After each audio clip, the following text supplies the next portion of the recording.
हाँ, शायद बाहर नौकरों में से किसी ने देखा हो। और किसी ने?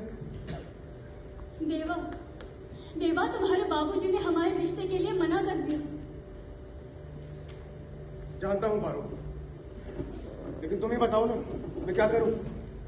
तुम तो बाबूजी के स्वभाव को जानती हो, वो किसी की सुनते ही कहाँ। इतना कुछ मैं नहीं जानती। मैं बस इतना जानती हूँ कि मैं तुम्हारे अलावा किसी और से शादी नहीं कर सकती देवा। पारो, चाहता तो मैं भी यही हूँ, पर तुम ही बताओ ना, माँ बाबूजी की मर्जी के बगैर तो इसमें हर्ज ही क्या है? तो मुझे इस घर से बाहर निकाल देंगे, और अगर ऐसा नहीं भी हुआ तो वो तुम्हें घर की बहू के रूप में स्वीकार नहीं करेंगे। मैं तुम्हें कहाँ रखूंगा? देवा, देवा, मुझे बस यही रहना है, तुम्हारी चरणों में।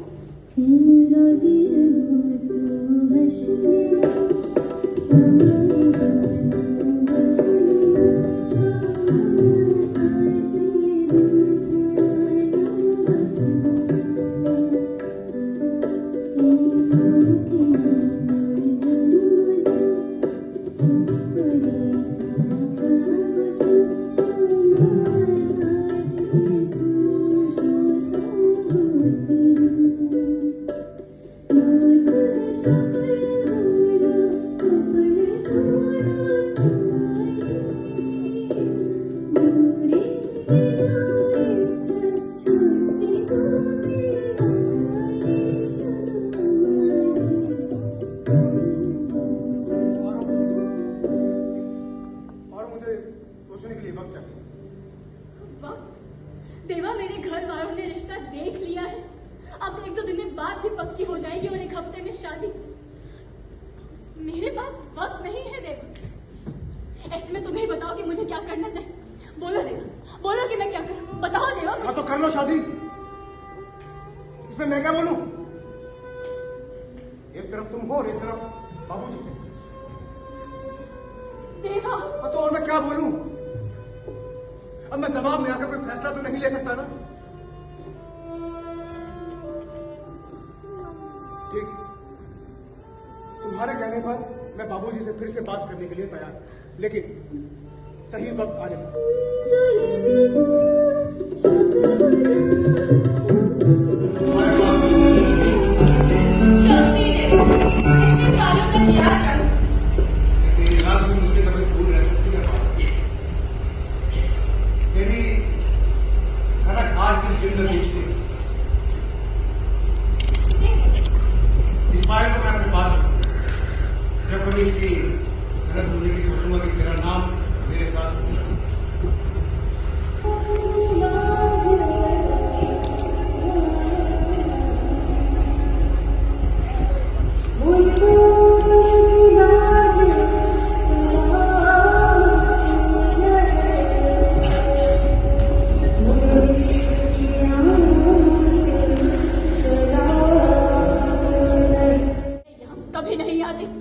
बहुत ऊंचा खानदान है ना आपका, लेकिन अफसोस सोच आप उतनी ही गिरे हुए रखते हैं। पार्वती,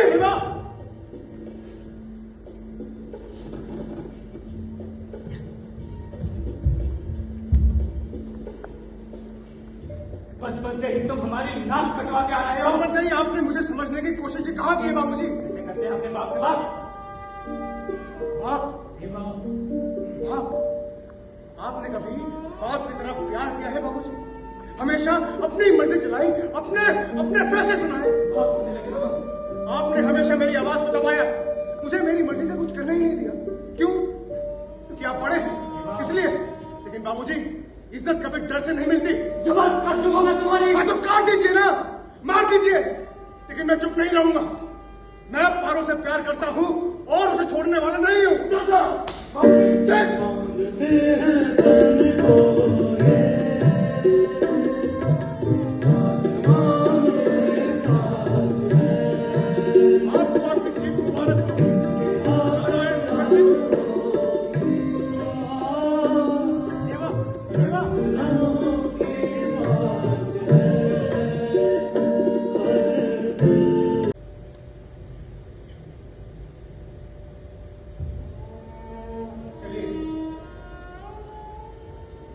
हाँ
अरे इतनी क्यों पीते हो जब चढ़ जाती है तो?